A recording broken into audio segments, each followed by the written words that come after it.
So iOS 26 has just officially came out, so let's go and take a look at it on the iPhone SE 2022 model and see if it's worth installing. Now, first of all, do not install this update. It's a beta. I would not recommend installing it whatsoever. But if we make our way over to our Photos application, you can see that iOS 26, this beta, was about 7.38 gigabytes.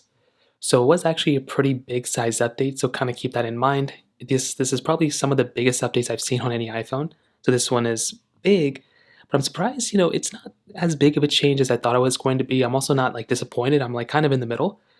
Now, the UI is very different, which makes me happy that it's a little different, but I'm also kind of scared to see what happens in the future.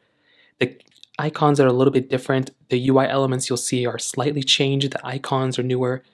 And now they're giving us this clear icon. So if you hold down on an icon, you click on Edit Home Screen, you click on Edit in the top right corner, you click on Customize, just like on iOS 18. There's a new clear option. If you tap on here, it makes everything basically clear. Now, I think this is cool in theory. I would probably never use this because it will be very hard to see it. But also, one of these UI changes actually frustrates me, and that's actually in the Control Center.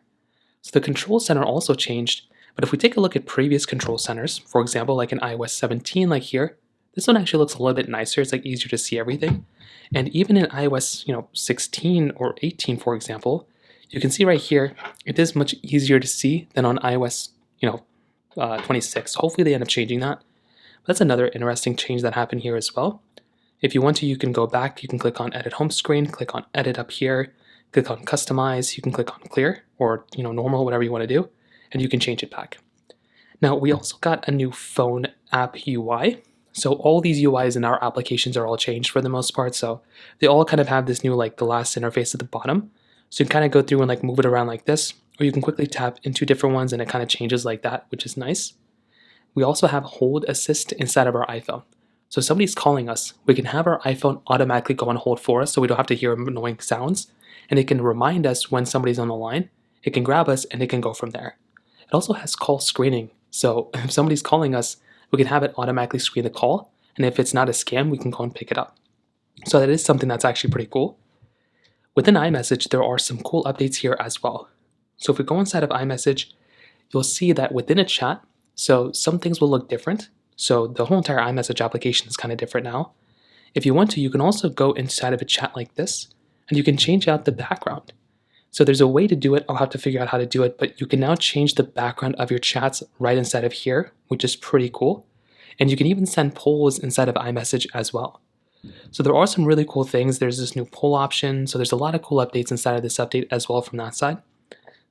CarPlay also looks much nicer.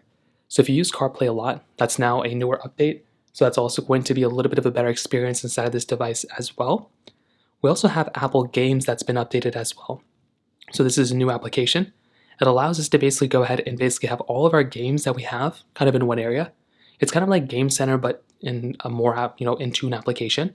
And I do think this is kind of a nice touch. We'll see what happens in the future, but it's kind of a cool thing they kind of threw in here as well.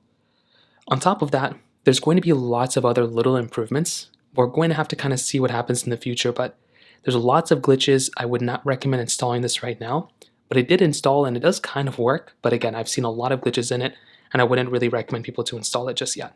So from that side, that kind of covers it up there. If you have any other thoughts or questions, please let me know in the comment section below. Hit the like button, that would mean so much, but definitely hit that subscribe button. More importantly than everything else, I love every single one of you guys. Hopefully I'll catch you guys in the next video. Peace out till then.